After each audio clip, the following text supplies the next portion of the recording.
রোজাদারের জন্য দুটো খুশি, লিসাইমি ফারহাতানি, ফারহাতুন ইনদাল ইফতারি ওয়া ফারহাতুন লিকা রাব্বি। এ নওজওয়ানেরা, রোজাদাররা যখন ইফতার নিয়ে বসে, আল্লাহ পাক হাদিসে কুরসির মধ্যে জানায় এটা একটা রোজাদারদের জন্য বড় আনন্দ। আর একটা হলো রোজাদারদিগকে আল্লাহ নিজের দিদার দেবেন বলেছে। এ যুবকেরা, তোমরা বাপেরা, আর এই রোজা কি ছাড়বেন না। এই রোজা 1 মাস আসছে, রোজা রাখবে, আল্লাহকে খুশি করার জন্য রাখবে। কেন আল্লাহ বলেছে রোজা আমার খাস ইবাদত, নামাজ খাস ইবাদত বলেন, হজ খাস ইবাদত বলেন, যাকাত খাস ইবাদত বলেন, রোজাকে খাস ইবাদত বলেছে। সবটাই আল্লাহর জন্য। তবে রোজাটা কেন খাস বলেছে? নামাজের মধ্যে লোক দেখানো থাকতে পারে, নাও থাকতে পারে, না দেখানোটাই তো আল্লাহর জন্য। কিন্তু নামাজের মধ্যে লোক দেখানো থাকে, চল হুজুর বলছে একটু পড়ি, চল বিআই এসছে একটু পড়ি, না পড়লে লোক খারাপ বলবে তাই পড়ি, এখানে লোক দেখানো থাকতে পারে। কিন্তু কেউ শুকিয়ে শুকিয়ে থাকবে না, যদিও থাকে নুকিয়ে নুকিয়ে খেয়ে নেবে। কি বুঝছেন তো নাকি? তাই আল্লাহ বললো এটা আমার খাস ইবাদত। কমসে কম পুকুরে ডুব মেরেও তো পানি খেলেন। কে কে খেয়েছেন ডুব মেরে পানি? ছোটবেলায় খান না? কিন্তু রোজা ও আল্লাহর খুশির জন্য, তাই চোখের আড়ালে হয়ে গেল, সেই আল্লাহর জন্য সে রোজা রাখে। আল্লাহ বড় দয়ালু, তবে তিনার কাছে নত হতে হবে। তিনি তোমার আমার জন্য অবশ্যই বড় মেহেরবান। এ দুনিয়ার মানুষ শুনে রেখে দাও, দুনিয়ার রাজা প্রজারা তারা আসামি খুঁজে বেড়ায়, তাদেরকে শাস্তি দেবে বলে, আর আমার আল্লাহ আসামিদেরকে ডেকে ডেকে ডেকে ডেকে বলে আমি তোদেরকে মাফ করে দেব। বুঝতে পারছেন মাইকের আওয়াজ? দুনিয়ার রাজা মহারাজারা আসামি খোঁজে শাস্তি দিবার জন্য, আর আমার আল্লাহ আসামি দেখে মাফ করার জন্য। জোরে বলুন সুবহানাল্লাহ।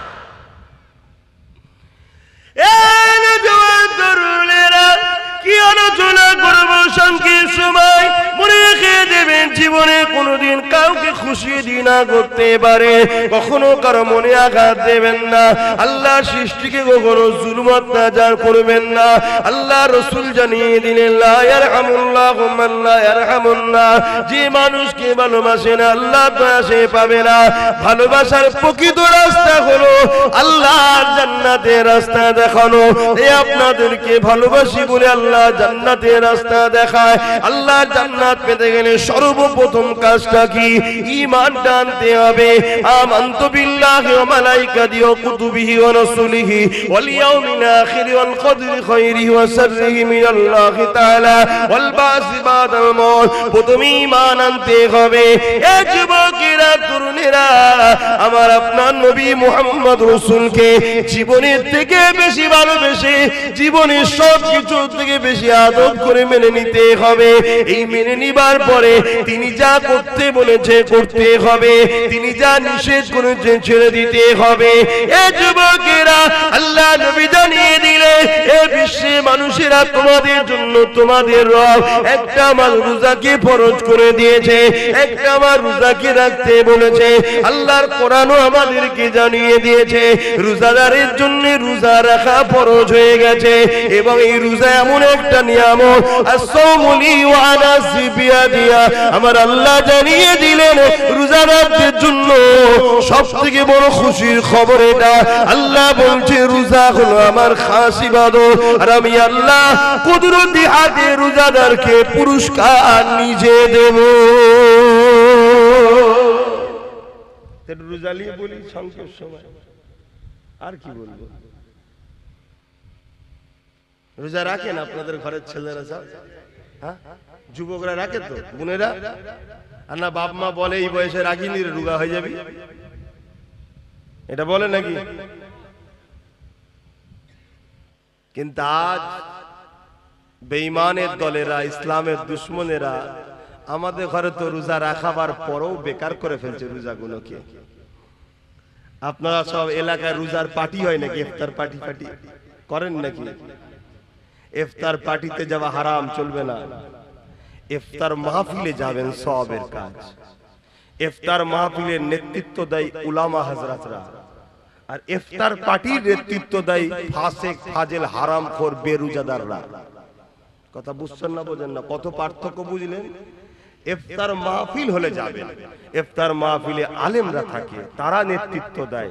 আর আলেমরা হলো রাসূলের ওয়ারিস, তারা নবীর এলেমের ওয়ারিস। নবী চলে গেছেন, যাওয়ার সময় বলে গেছেন যে আমি আলেমে হাক্কানীদের রেখে গেলাম, তোমরা এদের কাতারে থাকবে, এদের পিছনে থাকবে। আর এখন তো আলেমরা বাপ কিছুই বলতে পারে না। এটা আলেমদের দোষ অবশ্য, সবাই নয়, কিছু কিছু আলেম আছে এখনো বলে, কেন তারা বিক্রি হয়নি, তারা নিজেদের গলায় এখনো মোহাম্মদ রসুলের বেল্ট পরিয়ে রেখেছে, তাই তাদেরকে কেউ টানতে পারে না। কিন্তু বেশিরভাগ উলামারা এখন কথা বলতে পারে না। কথা বুঝে আসছে? এই ইফতার মাহফিল হলে যাবে। তবে আমার যদি মসলা শোনেন বা আমাকে জিজ্ঞেস করেন আপনি কি করেন, সব থেকে উত্তম হলো এটা, সারাদিন রোজা রেখেছি যে আল্লাহর খুশির জন্য, সেই আল্লাহ আমাকে যা খুশি করে রুজি দিয়েছে হালাল, ওই রুজি থেকেই আমি ইফতার করব। আমি অন্য কারো পয়সা করতে রাজি না। অনেক জায়গায় আমাকে জোর করে রোজার মাসে নিয়ে যাবে বলে, আমি কোনো জায়গায় যেতে চাই না। এবার আমি একটা ইউনিট চালাই, একটা দল চালাই, আপনারা জানেন কি জানি না, ফুরফুরা শরীফ আহলে সুন্নাত ওয়াল জামাত বলে একটা অরাজনৈতিক সংগঠন চালায়। ওই সংগঠনের ব্যানারে কিছু ইফতার মাহফিল হয়। এবার আমাকে বলে হুজুর আপনি আসেন, দু কথা বলে দোয়া করেন। এবার সেখানে যদিও যায় আমি ইফতার বেঁধে নিয়ে যাই।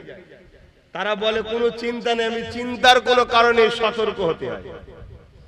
আমি রোজা রেখেছি, আমি আমার পয়সা দিয়ে ভাবে ইফতার করবো, সারাদিন রোজা রেখার পরের পয়সা ইফতার করবো, ঠিক মন খুশি হয় না। আপনারাও করবেন। তাতে যদি আল্লাহ আপনাকে শুধু চিনি দিয়া শরবত খাওয়ায়, অতি খুশি আলহামদুলিল্লাহ বলেন যে আমার আল্লাহ আমার জন্য যেটা ভালো সেটা করেছে। তুমি তোমার নয়, তুমিও তোমার আল্লাহ। কোনটা তোমার বলো তো? এই কোনটা তোমার আছে নাকি? তোমার আল্লাহ, আমার আল্লাহ যদি আমাকে দুদিন শুকিয়ে রাখে, তাহলে আমি আমাকে শুকিয়ে রাখছি না, আল্লাহ তার সৃষ্টিকে শুকিয়ে রেখেছে। তা আল্লাহ যদি তার সৃষ্টিকে শুকিয়ে রেখে খুশি হয়, তা আমার মাথায় এত ব্যস্ত হয় কেন, এত বিপদ চেপে হয় কেন, এত টেনশন আমরা হই কেন? হ্যাঁ, নিজেকে কুরবান করে দাও আল্লাহর কাছে। আমি আবার কি, আমি বলে কিছু নেই, সবই আল্লাহ। এ চোখ আমার নয়, আল্লাহর সৃষ্টি। এ কান আমার নয়, আল্লাহর সৃষ্টি। এ হাত আমার নয়, আল্লাহর সৃষ্টি। এ পা আমার নয়, আল্লাহর সৃষ্টি। এ জবানে কথা আমার নয়, আল্লাহ দিয়েছেন, ব্যবহার করতে তাই করতে পাচ্ছি। কোনটা আমি তৈরি করিনি বাপ। তাহলে আমার খিদে লাগলে আমার আত্মা যে রূহ জান কষ্ট পায়, ওই জানটাকেও সৃষ্টি আল্লাহ করেছে। তাহলে ওই জানটা আমার যতটা আমি না ভালোবাসি, তার থেকে বেশি আল্লাহ তার সৃষ্টিকে ভালোবাসে। জোরে বলুন সুবহানাল্লাহ। বা ওয়াজ করতে গেলে সময় লাগে, আমি কিভাবে ওয়াজ করবো? এইভাবে হবে? কোন দিকে যাবো দিশে বুঝে পাইনি, কখন এখানে একটু কখন ওখানে একটু বলে ফেলছি। তাই দরুদ শরীফ ওই দিকেও কম পড়ানো হলে একটু পড়ানো দরকার, সব হয়। কেন আমি জানছি দু কথা বলতেই পারবো না। যা তারপরও এর মধ্যে থেকে একটাই কথা বলবো, জীবনের প্রতিটা মাকসাদ হবে আমার স্রষ্টাকে খুশি করা।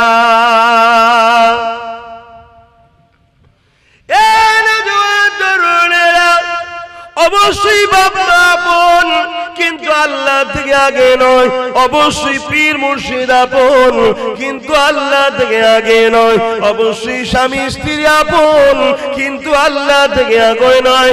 অবশ্যই নেতা লিডাররা আপন, কিন্তু আল্লাহ থেকে আগে নয়, সবকিছুর আগে একটা কথা মাথায় নিয়ে নেন, মান আহাব্বা লিল্লাহ ওয়া আবগাদা লিল্লাহ ওয়া আতা লিল্লাহ ওয়া মানআ লিল্লাহ ফাকাদ ইস্তাকমাল ঈমান। এই দুনিয়া মানুষ রেখে দাও গো, নিঃশ্বাসের কোনো বিশ্বাস নাই, এসেছি যখন চলে একদিন যেতে হবে, কে কবে যাবে আল্লাহ বা ভালো জানে। পৃথিবীর সবাই চেষ্টা করো, তোমায় নিতে পারবে না। যেদিন আমার আল্লাহ ডাকবে ওই দিন পৃথিবীর সবাই চেষ্টা করো, বাঁচাতে পারবে না। আল্লাহর উপরে ভরসা রেখে কোন কাজটা করলে আল্লাহ খুশি হবে সেই কাজটা করো, যেটা করলে আল্লাহ বেজার হবে সেটা ছেড়ে দাও।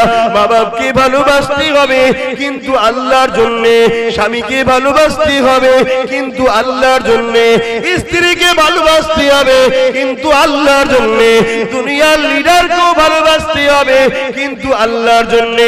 যদি তোমার মা বাপ তোমাকে ইসলাম বিরোধী কথা বলে ওই কথা তোমাকে মানা যাবে না, কেননা মা বাপ আগে নয় আল্লাহ আগে। তোমার স্ত্রী যদি তোমাকে ইসলাম বিরোধী কথা বলে ওই কথা মানা যাবে না, কেন স্ত্রী আগে নয় তোমার স্রষ্টা আগে। তোমার স্বামী যদি তোমাকে ইসলাম বিরোধী কথা বলে এ নারীরা স্বামীর কথা মানা যাবে না, কেননা স্বামীর আগে তোমার স্রষ্টা। ঠিক তেমনই তোমার দুনিয়ার লিডার যদি তোমাকে ইসলাম বিরোধী কোনো কথা বলে ওই কথা মানা যাবে না, কেননা দুনিয়ার লিডার আগে নয়, তার আগে হলো তোমার আল্লাহ। দুনিয়ার লিডার যদি তোমাকে আল্লাহর পক্ষে কথা বলে তবেই মানা যাবে। তোমার ইমাম যদি তোমাকে আল্লাহর বিরুদ্ধে কথা বলে ওই ইমামের কথা মানা যাবে না। তোমার পীর যদি আল্লাহর বিরোধী কথা বলে ওই পীরের কথা মানা যাবে না, কারণ আমরা মুর্শিদকে মানবো আল্লাহকে পাওয়ার জন্য, আল্লাহকে মানবো মুর্শিদ পাওয়ার জন্য নয়। মুর্শিদকে ধরবো আল্লাহকে পাওয়ার জন্য, মুর্শিদকে ভালোবাসবো আল্লাহর জন্য, আল্লাহকে ভালোবাসবো মুর্শিদের জন্য নয়। এই যুবকেরা তাই বলে দিয়ে যায় ইমানটা ঠিক করে না, যদিও চলতে গিয়ে গুনাহ হয়ে যায়। ইমান যদি থাকে আযাব খেটে খেটে খেটে খেটে একদিন না একদিন ইমানের জন্য আল্লাহ পাকে জান্নাতটা পেয়ে যাবে। আর ইমান যদি না থাকে সব বরবাদ। দাড়ি তোমায় নাজাত দেবে না, টুপি তোমায় নাজাত দেবে না, হজ তোমায় নাজাত দেবে না। এগুলো তোমার মাকামকে বাড়ায় যদি ইমানদার হও। ইমানদারের মুখের দাড়ি থাকলে মাকাম বাড়লো, ইমানদারের মুখের মাথায় টুপি আছে মাকাম বাড়লো, ইমানদার নাই পরায়ণ মাকাম বাড়লো। ইমান নেই তো কিচ্ছু নেই। আর ইমান কি? রাসূলকে বলো, আমার সাথে বলো, রাসূলকে জানের থেকেও বেশি ভালোবেসে আদবের সাথে মেনে নিবার নাম হলো ঈমান। আমার কথা মানতে পারছেন তো নাকি? আল্লাহ পাক বলে দিয়েছে আমার হাবিবকে ধর। তোরা আমার সম্বন্ধে বেশি চিন্তা করলে মাথার ফিউজ আউট হয়ে যাবে। কথা বুঝাস? তোরা আমার হাবিবকে ধর, ওইটাকে আমি পাঠিয়েছি, উনি যা বলবে মেনে নে। কোরআন বলছে, আগেই বললাম না? হাফেজ সাহেব, মা আতাকুমুর রাসূল ফাখুযুহু ওয়া মা নাহাকুম আনহু ফান্তাহু। রাসূল যা আদেশ করেছে মেনে নাও, আছে তো কোরআনে? নবী যা নিষেধ করেছে ছেড়ে দাও। আল্লাহর নবী মদ খেতে বলেছে, মাতালকে সাপোর্ট করতে বলেছে। আল্লাহর নবী সুদ খেতে বলেছে, সুদকে সাপোর্ট করতে বলেছে। আল্লাহর নবী চুরি করতে বলেছে, চোরকে সাপোর্ট করতে বলেছে। আল্লাহর নবী মানুষের উপর জুলুম করতে বলেছে, জুলুমকে সাপোর্ট করতে বলেছে। কিন্তু আমরা তো সব করে বসে আছি বাবা। অন্যায় করার অন্যায়কারীকে সাপোর্ট করা এক না আলাদা? জোরে বলো। এখন আপনি একটা কুকুর পুষেছেন বা ময়াল সাপ পুষেছেন, আপনি তাকে খাইয়ে দাইয়ে সহযোগিতা করে মোটা সুটা করেছেন, সে এখন পাড়া দুটো লোককে ধরে পুরো গিলে খেলিয়েছে। এখন আপনাকে যদি এসে বলে তোর জন্য আজকে এই বিপদ, কেন তোকে আমরা বলেছিলাম যোকে পুষিসনি, ও ভালো করে বুঝবে। বুঝতে পারছেন? বোঝেন? যদি না বোঝেন তো কোদালে যখন মাটিতে পুঁতে দেবে তখন বুঝিয়ে দেবে কোন ফেরেশতা এসে, কালার কানা শুধু পিটবে। প্রথমে এসে মারবে, যখন এত চিৎকাবে বান্দা বান্দি, ওর দেখে ময়া লেগে গেছে, ও আল্লাহ এই এত কষ্ট হচ্ছে দেখে ময়া লেগে গেছে, আল্লাহ চোখে অন্ধ করে দেবে, আর দেখতে পায় না। তারপর কানে চিৎকার শুনছে তো, বলছো আল্লাহ এর আওয়াজ শুনতে পাচ্ছি, আল্লাহ কানেও কালা করে দেবে, এবার পিটিয়ে যাবে, কিয়ামত পর্যন্ত পিটবে। একবার করে মারবে 70 গজ, কথা বুঝে আসছে, নিচেই চলে যাবে, আবার টেনে তুলে নিয়ে আসবে, আবার মারবে, যেখানে শেষ নেই। এই আমরা মৌলী সাহেবরা গল্প করছি নাকি? জাহান্নামীদের ঘরে যখন দেয়া হবে, এই সূরাতে দেয়া হবে না, আর এই চামড়াগুলো 70 গজ মোটা হবে, এই শরীরের চামড়া 70 গজ মোটা হবে। দুনিয়ার চামড়ায় আগুন লাগলে কি হয়? পুড়ে ছাই হয়ে যায়, কথা বুঝে আসছে না? এই কিছুদিন আগে পেপার টেপারে দেখছিলেন, পুরা বার করছে, বেঁকে চুরে ইটু হয়ে গেছে, দেখছেন না, পুড়ে ছাই হয়ে যাবে। আর কিয়ামতে যখন জাহান্নামে দেবে, ও আগুন লেগেই যাবে, শুধু যেমন সেই চর্বি, কখনো দেখেছেন শিক কাবাব করেছেন? কাবাব কুরবানির সময় কাবাব টাবাব করেন কি গো হাজী সাহেব, খেয়েছেন? ওই কাবাবে সে দেবেন একটা চর্বি থাকে, তলা থেকে টপ টপ করে পানি পড়ছে, ও কিন্তু সহজে গলছে না, তা আগুন লেগেই যাবে, রস বেরিয়ে যাবে, চামড়া কিন্তু পুড়াবে না, মানে কষ্ট হবে, শেষ হবে না কিয়ামত। তাই বুঝে নাও।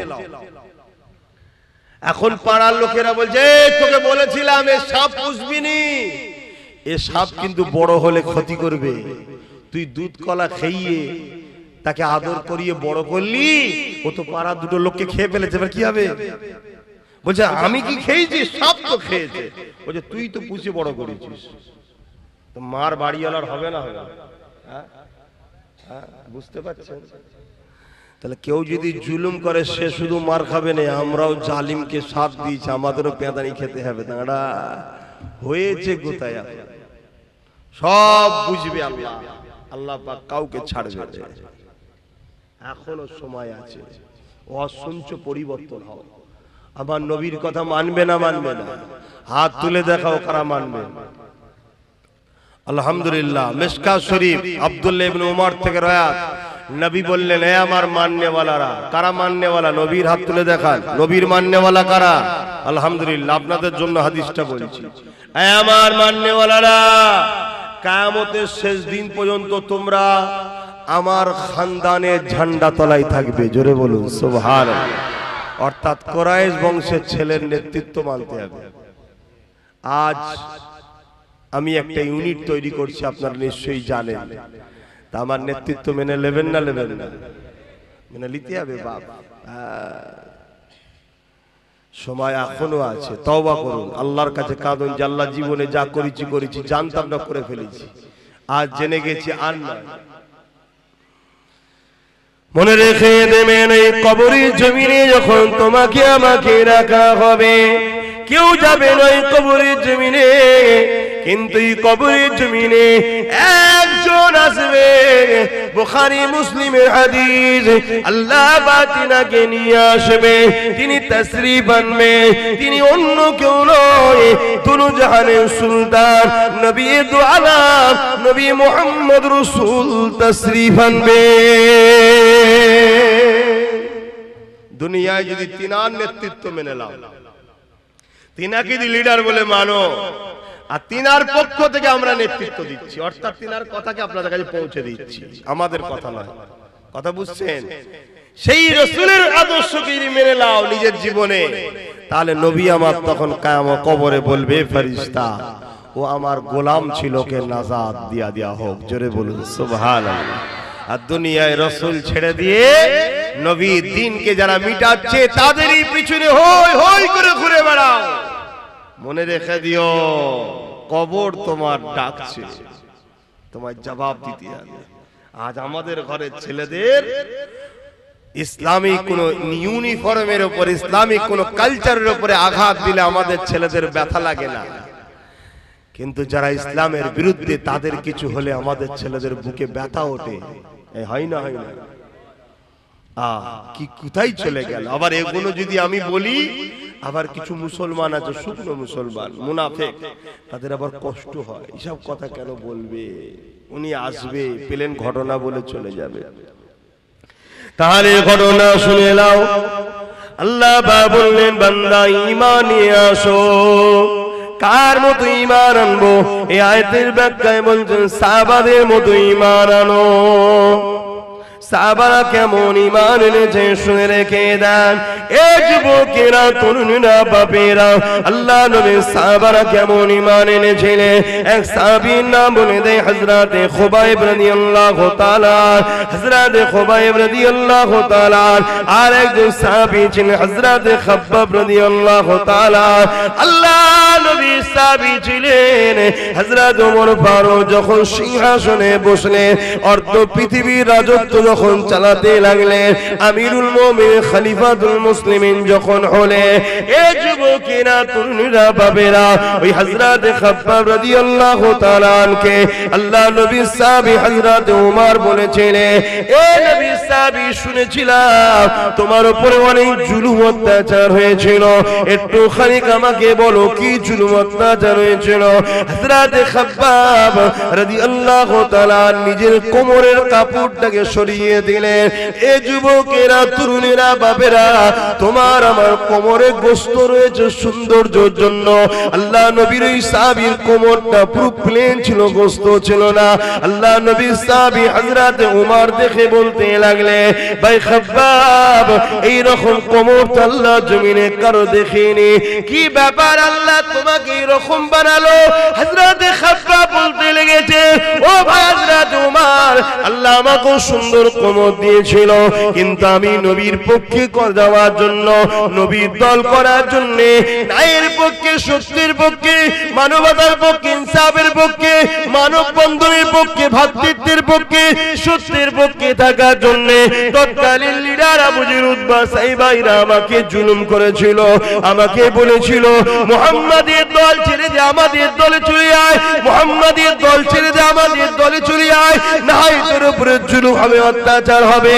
ও ভাইরা তোমার, আমি বলে দিয়েছিলাম জান দিয়ে দেবো, তথাপিও নাই সত্য ছাড়বো না। আজও তোমাদেরকে বলা হয়, কি বলা হয় না, হয় না, জুলুমের দিকে আসো, মিথ্যার দিকে আসো, অন্যায়ের দিকে আসো, সন্ত্রাসীর দিকে আসো, ফিতনার দিকে আসো, খুনের দিকে আসো, মার্ডারের দিকে আসো, চিটিংবাজির দিকে আসো, তুলাবাজির দিকে আসো, বলা হয় না, হয় না। আর বলতে লাগে না, আপনাদের ঘরে এখন এক মুঠো বিরিয়ানি দিলেই চলে যাবে, বেশি খরচ করতে লাগে না।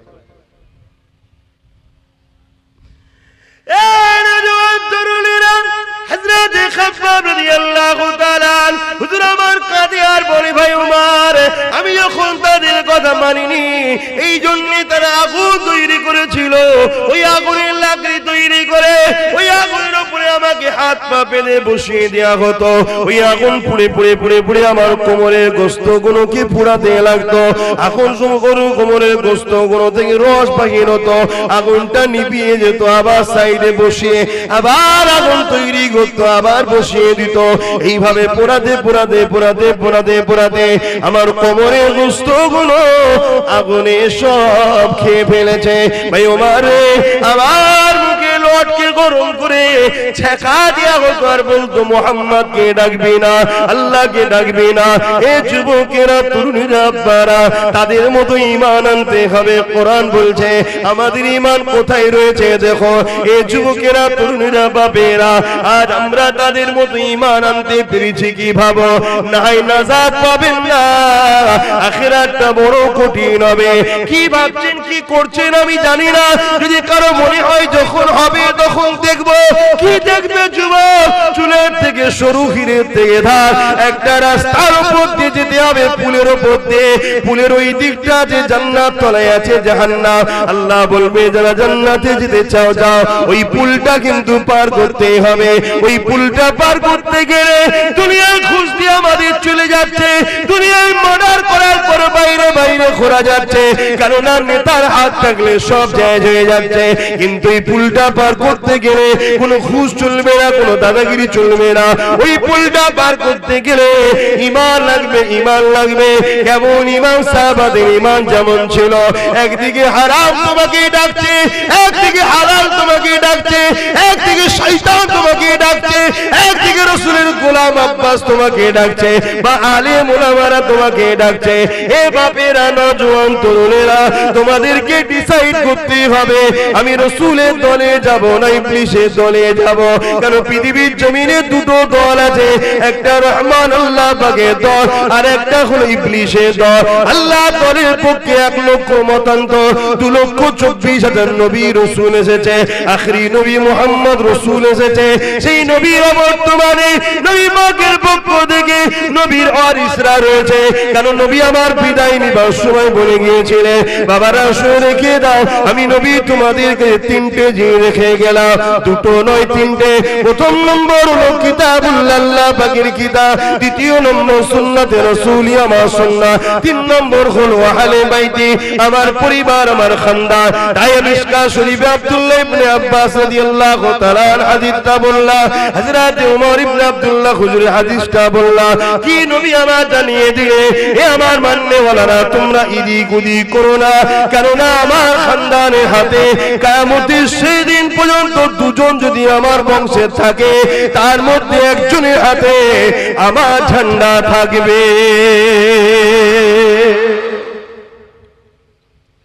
দেখুন, ভাবো, কেন আমাদের কাজ সজাগ করে দেওয়া, জানিয়ে দেওয়া, কাউকে জোর করে টেনে আনবো না, টেনে আনবো না। এবারে আপনারা কি করবেন, কি ভাববেন, কি কোন রাস্তা বেছে নেবেন, সব তো আপনাদের ব্যাপার। কিন্তু পরিস্থিতি, দুনিয়া তো বরবাদ হচ্ছে, আখিরাতটাও বরবাদ হয়ে যাচ্ছে। ভাবো আমার যুবকরা, নিঃশ্বাসের কোনো বিশ্বাস নেই, এক্ষুনি চলে যেতে পারো, কি জবাব দেবে আল্লাহর কাছে? কেউ তোমার কবরে যাবে না, কেউ যাবে না। আর কবরে যিনি আসবেন, তিনি জীবনের শেষ সময়, দুনিয়াবি জিন্দেগি শেষ সময়, মৃত্যুর সময় বলেছিল তার উম্মতদেরকে লক্ষ্য করে, সালাত সালাত সালাত, নামাজ নামাজ নামাজ। জোরে বলুন সুবহানাল্লাহ। কে কে কে তিনি? কে বলুন? কে? হযরতে মুহাম্মদ সাল্লাল্লাহু আলাইহি সাল্লাম। সেই নবীর উম্মত আমরা গলা লম্বা করে বলি, বাপ আমি কখনো আসিনি আপনাদের এলাকায়। তা আসুন একটু বুঝার চেষ্টা করুন আমার সোনার ভাইরা, কিচ্ছু লাভ নেই, সব রং তামাশা দুনিয়ার খেল, এগুলো নেশা। রুটা বেরিয়ে গেলে সব দেখবেন অন্ধকার। দৈনিক কবর ডাকছে, চলে আসো, তৈরি হয়ে আসো, আমি কবর একা থাকার ঘর, আমি কবর অন্ধকার ঘর, আমি কবর পোকামাকড়ের ঘর, আমি কবর চতুর্দিকের মাটির ঘর, তৈরি হয়ে আসো। কি তৈরি হলো আমরা? এক্ষুনি যদি মারা যায় 12 ঘন্টার বেশি লাগবে না। আমাদের কথা বাদ দেন, আপনাদের ঘরে রাখবে কেন? ভয়, গন্ধ হয়ে যাবে, পচে যাবে, ফেটে যাবে, নানান সমস্যা। তা কবরে দেবে, কি জবাব দেবেন ওখানে গিয়ে? আর দুনিয়ায় যারা নামাজকে ভালোবেসেছে, কবরে যাবার পরে যখন দেখবে মাথার দিক দিয়ে একজন ফারিস্তা আসছে, শোনেন যুবকরা বিশেষ করে শোনো, বোনরা শোনো, বুড়ো বুড়িরা নামাজ পড়ে, ওখানে উপায় নেই, কি করবে? কিন্তু ইয়ং বয়সে ইবাদত করার, বয়স্ক বয়সে ইবাদত করা আসমান জমিনের পার্থক্য। এই বয়সে ইবাদত করতে হবে, আল্লাহকে ভালো এই বয়সে বাঁচতে হবে। আহা, তো এই সময় কবরের মাথার গোড়া থেকে দেখবে একটা সুন্দর যুবক এসে দাঁড়িয়ে যে বলছে, ফেরেশতা, এই মর্দার কবরে তোমাকে মাথার দিক দিয়ে ঢুকতে দেবো না। কবরবাসী বান্দা বান্দি দেখবার, একে তো কোনোদিন দেখিনি আমি, কে এটা? বাপের ছেলেও নাই, মায়ের ছেলেও নাই। আবার কিছুক্ষণ পরে ফেরেশতা ডান দিক দিয়ে আসবে, আবার দেখবে ওটা সুন্দর যুবক দাঁড়িয়ে গেছে। যাক, মাথার গোড়ায় যে যুবকটা দাঁড়াবে ওটা হলো তোমার 5 ওয়াক্ত নামাজ। জোরে বলুন সুবহানাল্লাহ। আর একটু জোরে হবে না? আর একটু মহব্বতে হবে না? নারী দিবে। পাঁচ ওয়াক্ত নামাজ যদি পড়ো ওই নামাজকে আল্লাহ সুন্দর করে তোমার মাথার গোড়ায় দাঁড় করিয়ে দেবে, কবর থেকে পাহারা দিয়ে মহাশরে পাহারা দিয়ে তোমায় ধরে ধরে জান্নাতে নিয়ে যাবে। জোরে বলুন সুবহানাল্লাহ। সেই নামাজের মতো বন্ধু কেউ আছে? তাহলে সেই বন্ধুকে ছেড়ে দিলে আমি দেরিয়ে দেরিয়ে দেখলাম, আমি বললাম এই যা নামাজ পড়বি, যা নামাজ পড়নে বস, আমি যাচ্ছি। অনেক ছেলে দাঁড়িয়ে ছিল, নামাজ পড়ার কথা শোনেই নেই, কি ওয়াজ করবো? তোমরা যদি আমাদের কথা না শোনো তো তোমাদের কাছে এসে কি বেকার দরকার? আমার কথা কষ্ট নিচ্ছেন? আমার বাপ এসেছে, আমার দাদু এসেছে, আমার পর দাদু এসেছে, যুগ যুগ ধরে আসছে দিনের দাওয়াত দিতে, তোমরা দিয়ে শুনবে না তো কি হবে? ভালো বুঝার চেষ্টা করো বাপ ভাইরা, কিচ্ছু অন্ধকার সব হয়ে যাবে নিঃশ্বাস ফুরিয়ে গেলে। আহা, আখিরাত বড় কঠিন জায়গা।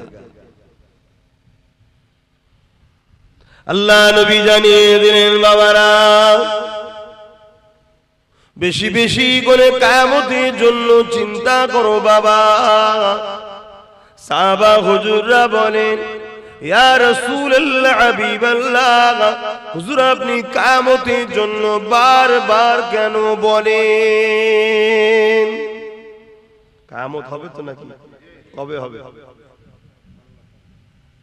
আমার দাদুকে কেউ দেখেছেন ছোট হুজুর পীর কেবলাকে কিয়ামতের কথা বলতো তো? আমার বাপও এসে বলে কিয়ামতের কথা, আমিও বলছি, তার বাপ বলেছে, তার বাপ বলেছে, এসব মৌলভী সাহেবদের বানানো না? হবে? আল্লাহর কোরআন জানায়, ইযা ওয়াকাতিল ওয়াকিয়া লাইসা লিওয়াকাতিহা কাযিবা। এটা এমন একটা ঘটনা যেটা অবশ্যই ঘটবে, যার মধ্যে কোনো মিথ্যা নাই। কোরআন যখন বলেছে কিয়ামত হবে, অবশ্যই হবে। কেন? কোরআন এমন একটা কিতাব পৃথিবীর জমিনে, জালিকাল কিতাব লা রাইবা ফি। কোরআন চ্যালেঞ্জ দিয়ে দিয়েছে, পড়বি পরে, মানবি পরে, আগে বিশ্বাস করলেই সেই কোরআন, যার মধ্যে ভুল তো দূরের কথা, কোনো সন্দেহ নাই। সেই কোরআন যুগে যুগে এই মানুষ জাতিকে বাঁচাবার জন্য মহান স্রষ্টা দুটো করে জিনিস পাঠিয়েছে, একটা কিতাব আর একটা হলো কিতাব বুঝানোর জন্য নবী রাসূল পয়গম্বর, পথ প্রদর্শক, আওতার, মেসেঞ্জার। 104টে কিতাব। কটা? একটু শিখে নাও, কটা মুখ দিয়ে বলো। তার মধ্যে 100টা হলো চটি ছোট কিতাব, আর 4টে হলো বড়, তাওরাত, জাবুর, ইনজিল আর কোরআন শরীফ। আর 1,00,000 মতান্তর 2,24,000 নবী রাসূল এসেছে এই কিতাবগুলোকে শিখাবে বলে।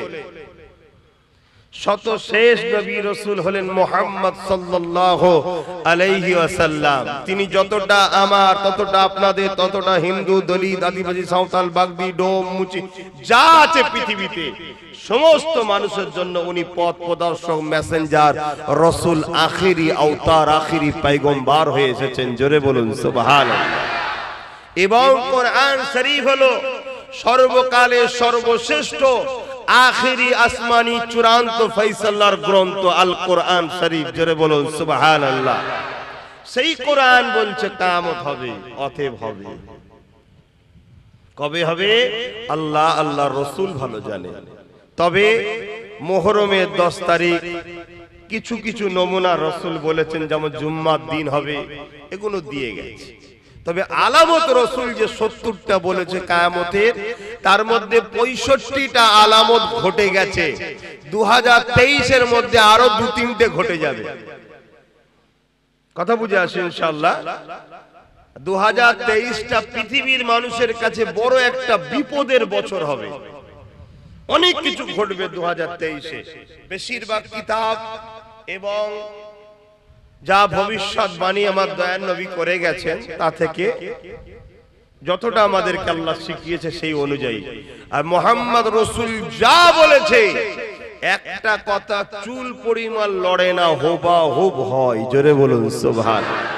কেন হয়? মুহাম্মদ রাসূলকে তিনি বলতে বলেছেন যিনি করেন, অর্থাৎ মহান স্রষ্টা আল্লাহ শিখিয়েছেন। জোরে বলুন সুবহানাল্লাহ। সেই নবী আবার জানিয়েছেন কিয়ামত অবশ্যই হবে। কিয়ামতের দিনটা কত কঠিন দিন হবে।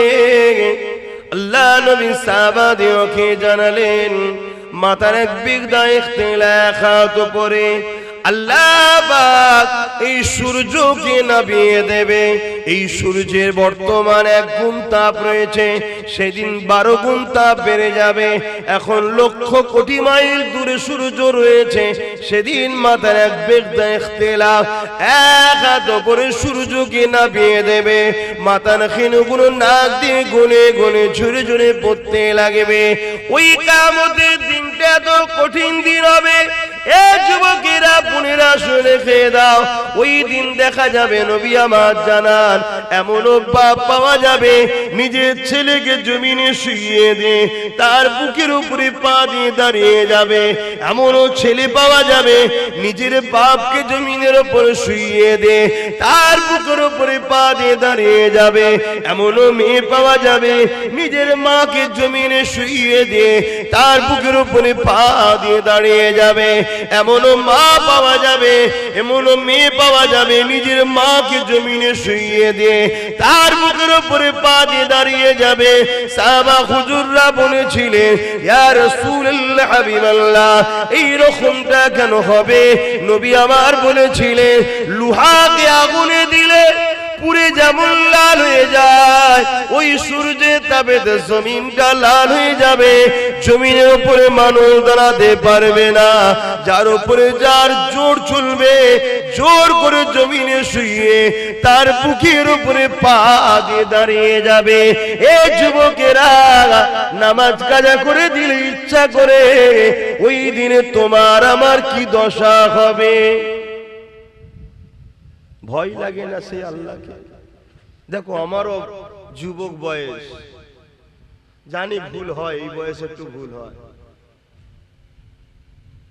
কিন্তু এত গাফিলতি তো ভালো নয়। আমার খুব খারাপ লাগলো দেখে। একটা লোক কাজে আছে, নাচারে কাজা হয়েছে, ঘুমিয়ে পড়েছে, ঘুম ভাঙে না, কাজা হয়ে গেছে। গাড়িতে সফরে ছিল, পরিস্থিতি নাই পড়ার, কাজা হয়ে গেছে। পরে কাজা পড়ে নেওয়া উচিত, কিন্তু ইচ্ছা করে করে আমরা ভুল করছি।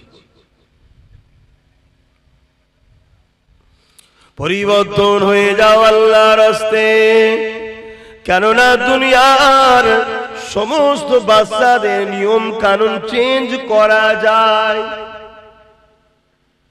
আন্দোলনের চোটে, লড়াইয়ের চোটে, মারপিট করে সব কিছুকে প্রতিরোধ করা যায়, কিন্তু মহান স্রষ্টা রব্বুল আলামিনের নিজামকে, কানুনকে কখনো পাল্টানো যাবে না।